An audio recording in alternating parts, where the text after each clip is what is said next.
Hey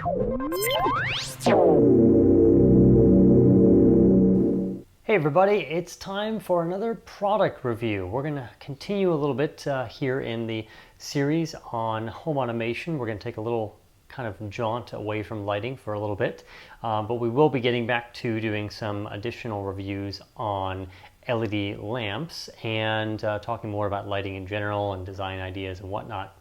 But for right now, we're going to just focus this episode on home automation. We're going to be talking about a smart lock kind of affecting your doors and your security.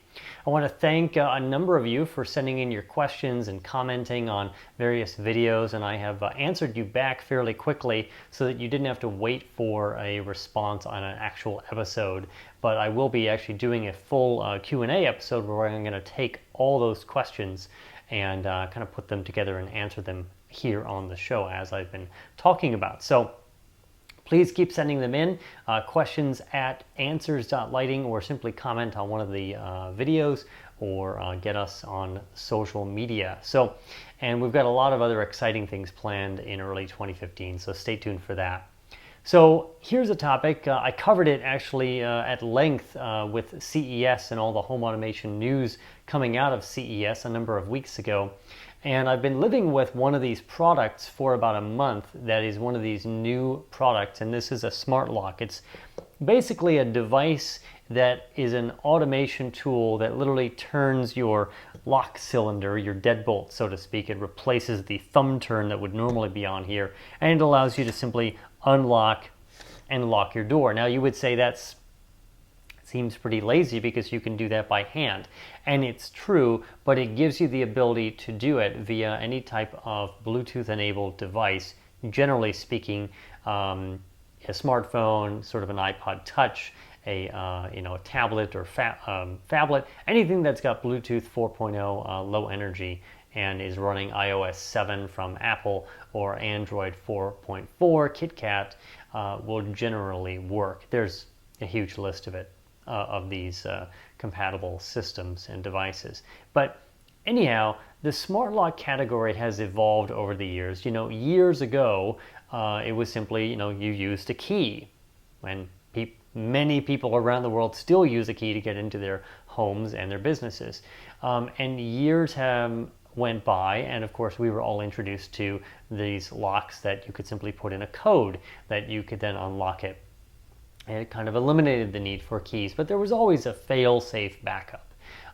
Then you had those come out for homes and not just businesses. You had locks that came out that could use fingerprint identification, but the holy grail was people wanted something where you didn't have to put in a code, you didn't have to touch your finger to it, you just could walk up to it like sci-fi and have it unlock automatically. Now the ultimate holy grail would be that you walk up to the door and it opens for you, literally just swings open or slides open, much like a sci-fi type thing, or like the grocery store, except that the grocery store, automated doors don't exactly scan you. They just open for anyone as long as it's the store it's open for business. For home use, it would be, you'd have to retrofit your doors and all that. So companies over the past couple of years just figured out, all right, the easiest thing to do is to automate this thumb turn for your deadbolt. And how do you do that? You create a device that's battery operated that could sense someone's phone, because assuming that you generally carry your smartphone with you, for those of us who own smartphones, as you walked up to the device, your front door, it would simply unlock, and it would be smart enough to know whether it was, whether you were inside or outside, so that you didn't walk up to your door with your phone in your pocket, answering the door and not knowing who was on the other side, and you don't want it to unlock. So these devices usually have some smarts in them to prevent unlocks that are not wanted. So assuming that all that is true and these things work reliably, we have now seen a plethora of these devices come out, and I'll list a few of them near the end of the episode. But I got into it about a month ago. I said, I've been thinking about doing this. The problem is several of these devices were either Kickstarter or Indiegogo campaigns, and you just didn't know if the company was going to be around after a few more years, even if they shipped it out, Were they going to support it? If they offered remote functionality, was that going to work? And your amount of money that you would spend on it, would that be wasted and you'd sell it, or what actually would happen? So in May 2013, a company called August came onto the scene and announced that they were also entering this smart lock market. And initially, I dismissed their offering simply because it didn't allow for remote functionality.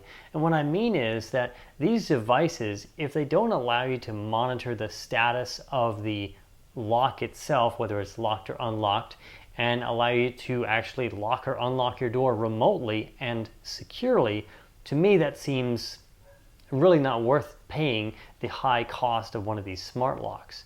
Their device was only going to be Bluetooth enabled, so you could walk up to it, it would automatically unlock and lock behind you. And honestly, that's a lot of money for little functionality. But they did announce it. They announced a lock that had a beautiful design. It is somewhat big and bulky, but if you look at this photo that's from a different angle, you'll see that if you go from the door and it basically say that the lock is fairly tall, it's actually not that much taller. It doesn't come out from the door as much as you would think, and it's only slightly taller. It only emanates from the door a bit more than the actual door handle assembly itself. So I thought, well, I will watch August. I was actually curious about another product called Lockatron, which has run into their own challenges, and I'll go more into that a little bit at the end of the episode when I talk about a few of the competitors. But at the end of the day, the August allows you, yes, to unlock and lock the device. It does so via an app for remote functionality, and it does not interfere with the operation of the door simply at all. And you can see it simply unlocks and locks. It's pretty basic. And behind here are a set of 4 AA batteries that are supposed to last 1 year. I have been using it for 1 month now, so I know it lasts at least that long.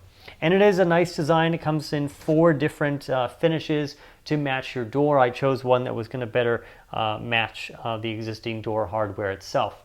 The installation is pretty darn simple. It comes with comes in a nice box. You can actually see it at an Apple store, and they are adding more retailers, I believe, in 2015. But it was important for them, I think, and a number of other, 1 or 2 of the other locks that are actually available in the store, that you can actually physically see it before plunking down your hard-earned cash for one of these sight unseen with perhaps an unknown return policy. But at the end of the day, the installation is pretty simple, and for me it went in 15 minutes or less. It generally involves taking the screws out of your existing deadbolt, the thumb turn on the inside of the door, and they give you some tape so that you can make sure that the front side, the actual keyed side, doesn't fall out of the door.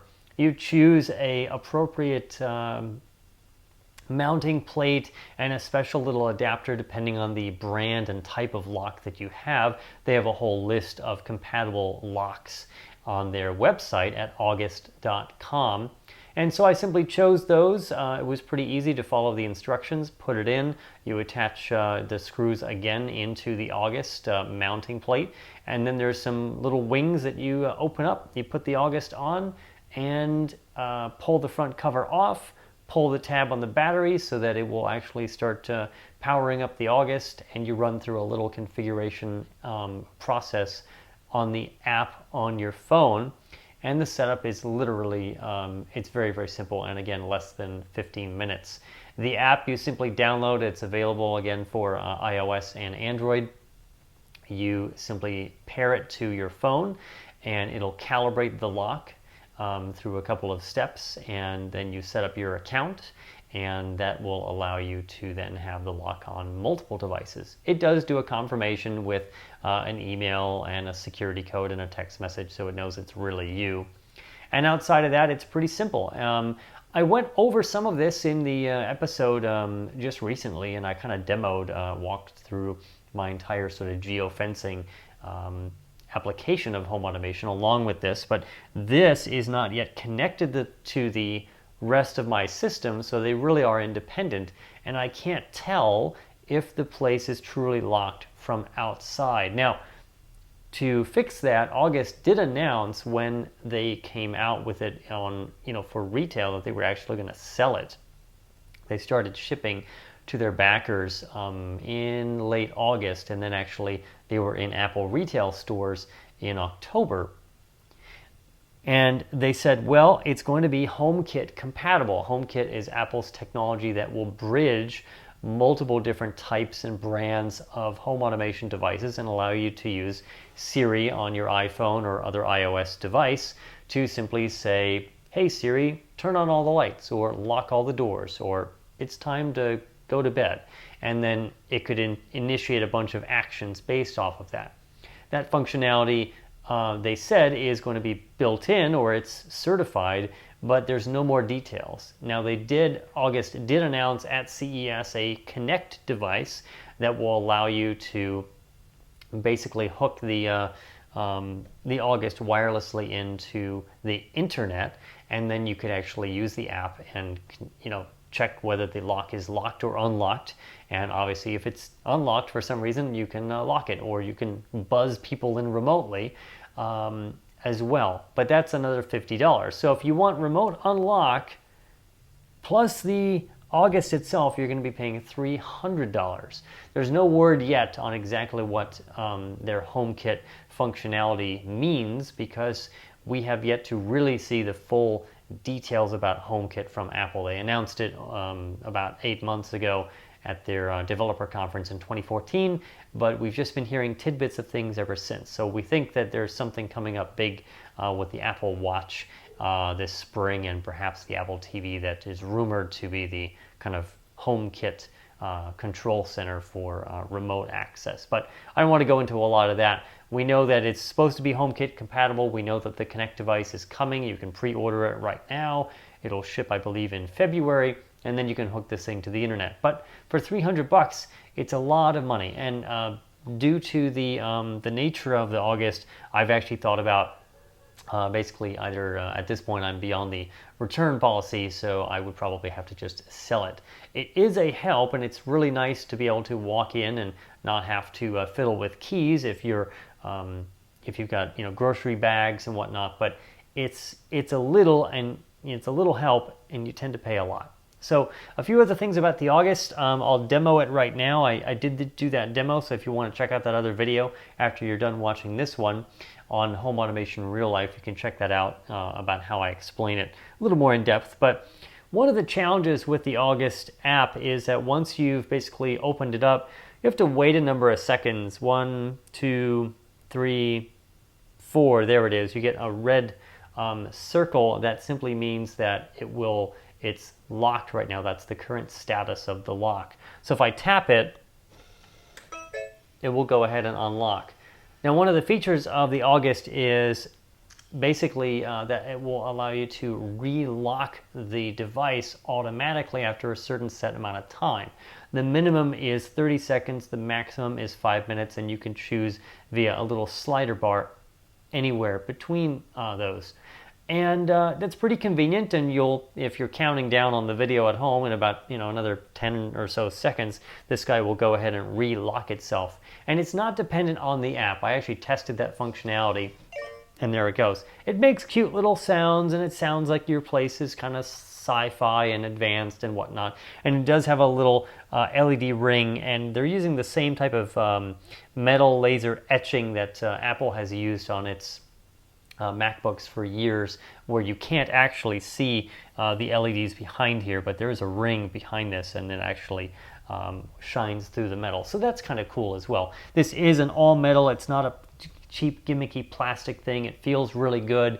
The build quality is excellent. And it allows you to fully to easily feel this guy in terms of just actually turning it. Not that it's that difficult, but it has a nice texture to this outer ring. So at the end of the day, the app does take a couple seconds to connect, so there's really no reason why you actually want to pull your phone out to unlock the door, because it takes longer to do that than if you're approaching the door and you simply get out your keys.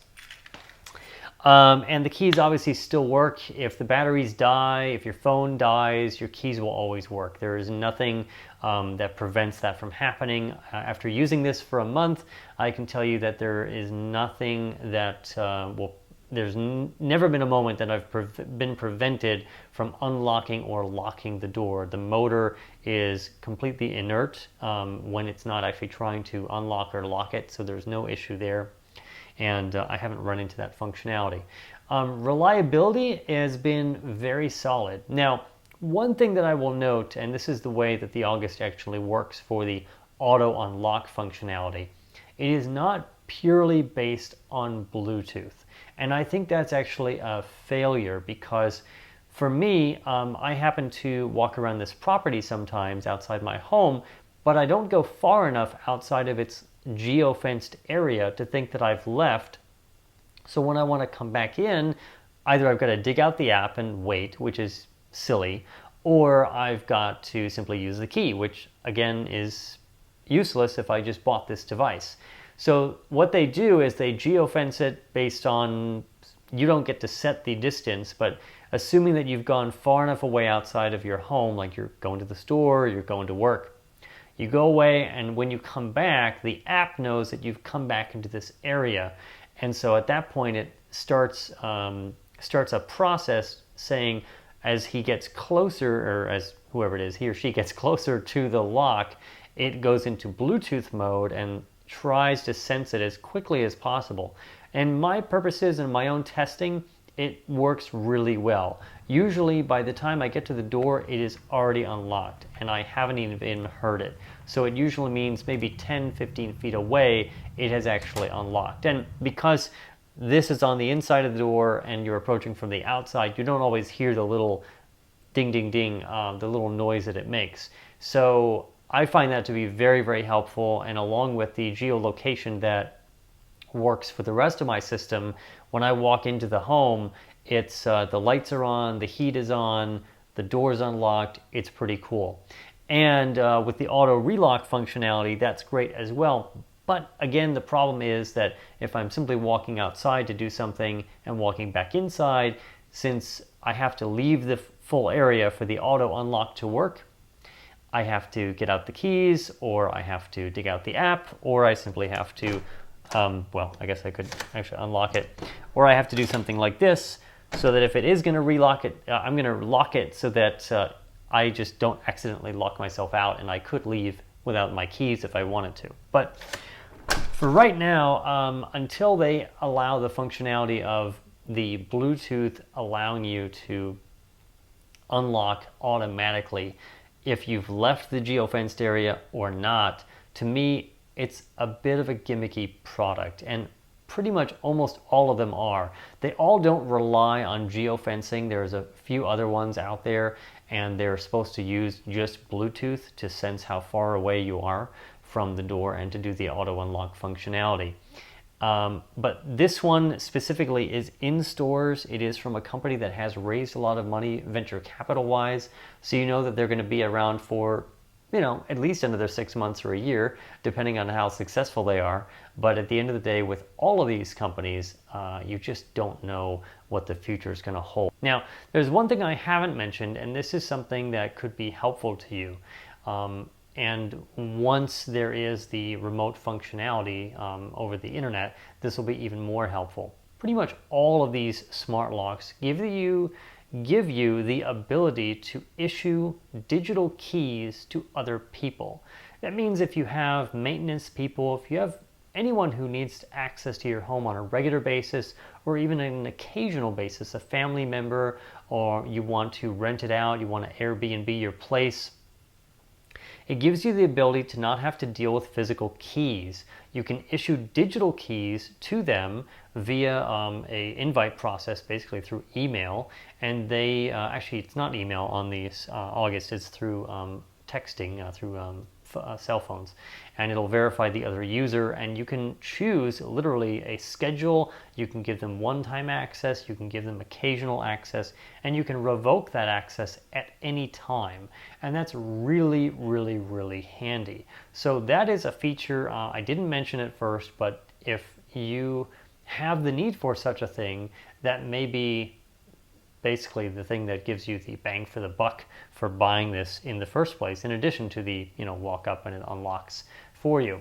I can't really give this a buy or a not buy, but I would give it a try. If it works for you, if it can work in your situation and it can help you, then I say it's worth it to you if $250 is worth automating your lock. And we will see in another probably about 60 days or so how this HomeKit functionality will work and whether it's actually HomeKit ready out of the box or it will require this connect device. I hope it's ready out of the box, because having another device just to connect to your system is really a fail to me.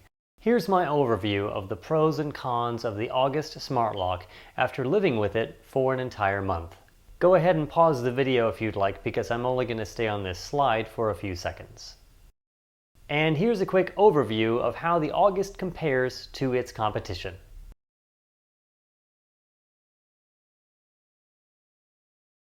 So that's it for my review of the August smart lock. You can actually check it out in person at most Apple retail stores. It's obviously available online as well. If you want to purchase it on Amazon.com, I've got a direct link in the episode notes on YouTube, and you can use that link and you'll actually support the show in addition to supporting us on Patreon as well. And of course, if you have your own questions, you can send an email to questions@answers.lighting, and also comment on videos, get us on the various social media areas that we're at, and that really just about wraps it up. So outside of that, I'm Joe DeGanzik for Lighting Answers, and I'll talk to you next time.